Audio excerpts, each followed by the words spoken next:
Новый расійскі энергаблок для астравецкай АЭС, выбух снарада пад Воршаю і падпал аўта на Меншыне, чарговая глыбокая занепакоенасць сітуацыі ў Беларусі Адаан, а таксама прэстыжная ўзнагарода для Сабаленкі. Пра гэта і не толькі ў кароткім выданні навінаў аўторка 21 красавіка на Белсаце. Пачынаем.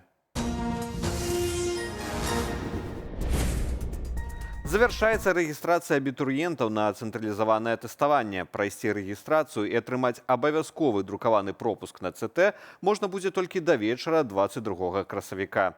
У рэспубліканскім цэнтры кантролю ведаў падкрэслілі, што зарэгістравацца онлайн можна будзе толькі да 12 гадзіны 22 красавіка. Але пасля абітурыент усё роўна мусіць прыйсці ў стацыянарны пункт рэгістрацыі па пропуск.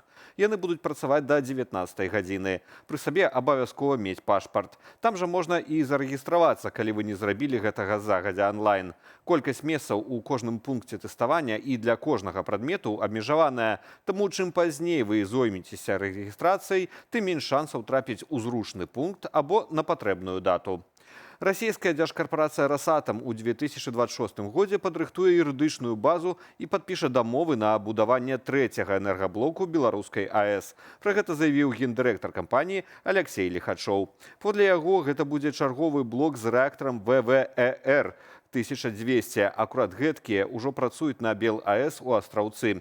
Летась у лістападзе пра пастанову будаваць трэці энергаблок казаў віцэ-прэм'ер Беларусі Віктор Каранкевіч. Цяпер у нашай краіне ўжо дзеюць два рэактары расійскай зборкі, уведзеныя ў эксплуатацыю ў 2020 і 2023 годзе. Пры гэтым паніжэнне цэнаў электраэнергіі, абяцанага Лукашэнкам пасля пабудовы і пачатку працы БелАЭС, не адбылося. Рассельхаznaгляд сцвярджае, што знайшоў у беларускай малочнай прадукцыі небяспечнае рэчыва. Гаворка пра альбабендазол сульфон, прадукт распаду альбендазолу, прэпарату, які шырока выкарыстоўваецца ў ветэрынарыі для лячэння жывёлінаў. Яго выявілі ў тварагу савушкін прадукт і смалявічы малако. Альбендазол сульфон можа выклікаць пашкоджанне печані, алергічнай рэакцыі, а ў рэдкіх выпадках уплываць на склад крыві. Рэчыва можа захоўвацца ў малацэ, таму спажыванне малочнага забароненае цягам пэўнага часу пасля выкарыстання ветэрынарамі прэпарату.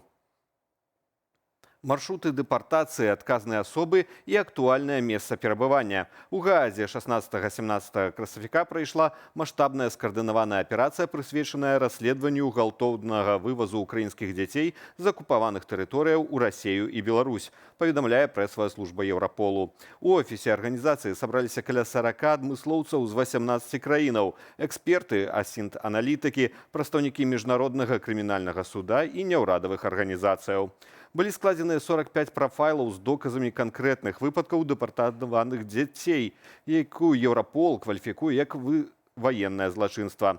Спецыялісты вызначылі поўныя маршруты перавозкі, імёны асобаў, якія спрыялі дэпартацыі, перавозілі і прымалі дзяцей.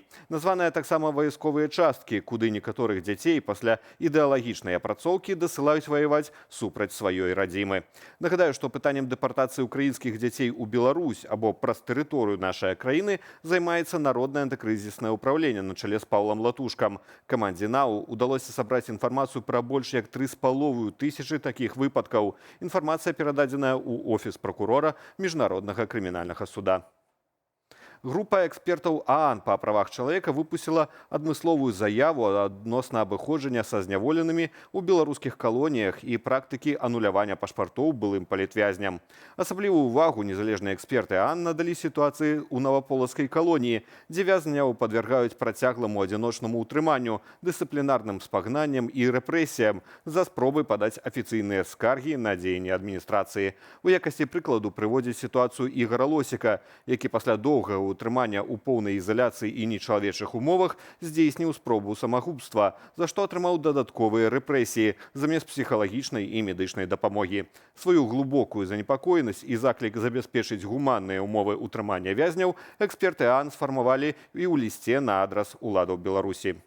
Беларуская теннисистка Арына Сабаленко, прызнаная спартоўкай года на прэміі «Лорес 2026. Цырымонія прайшла ў Мадрыдзе. Згодна з рэгламентам прэміі, шорт-лісты намінантаў «Лоресу» фармуюцца праз галасаванне больш чым 1000 спартовых СМІ з больш чым 70 краінаў. Сабаленко займае цяпер першы радок у сусветным тэнісным рэйтынгу. За сваю кар'еру яна здабыла 4 перамогі на турнірах серыі «Вялікага шлему».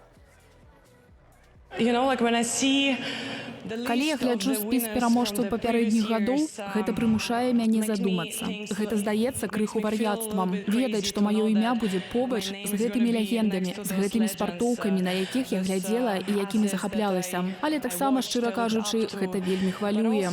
І я цяпер проста не знаходжу словаў. Гэта неймаверна. Але сёння ў спорце ёсць так шмат моцных, натхняльных жанчын, якія робяць неймаверныя рэчы. І атрымаць гэтую ўзнагароду – гэта вельмі шмат для мяне значыць. У Аршанскім раёне мужчына пацярпеў ад выбуху снарада. 38-гадовы жыхар Воршы разам са сваёй знаёмай шукаў у полі боепрыпасы часоў Другой сусветнай вайны. Ён знайшоў такі снарад, а затым ударыў па ім малатком, каб збіць медны абадок. Гэта выклікала дэтанацыю снарада. Мужчына атрымаў цяжкія цялесныя пашкоджанні, яго даставілі ў больніцу. На месцы працавала следчая і сапёра-піратэхнічныя групы. Вядзецца перавяранне.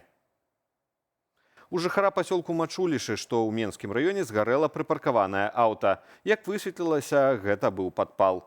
Яго здзейсніў 27-гадовы жыхар аграгарадку Гатава, з якім перад гэтым ва ўладальніка аўта адбыўся канфлікт. Мужчыны пасварыліся на вуліцы. Пасля інцыдэнту апанент узяў паліва, абліў машыну ды падпаліў. Мужчыну затрымлівалі за мапам. Ущерб автовладельцу составил порядка 7 тысяч рублей. Возбуждено уголовное дело за умышленное повреждение имущества общеопасным способом. У Скідзеле працаўнікі МНС выратавалі на пажары ў 7павярховым доме 3 чалавек, яшчэ 19 эвакуявалі. На месцы здарэння працавала 5 адзінак тэхнікі. Асяродак загарання быў на лесвічай пляцоўцы 3-го паверху. З дапамогай спецыяльных масак працаўнікі МНС эвакуявалі 2 чалавек, у тым ліку дзіця. Яшчэ адну жанчыну выратавалі праз вакно з выкарыстаннем аўталесвіцы.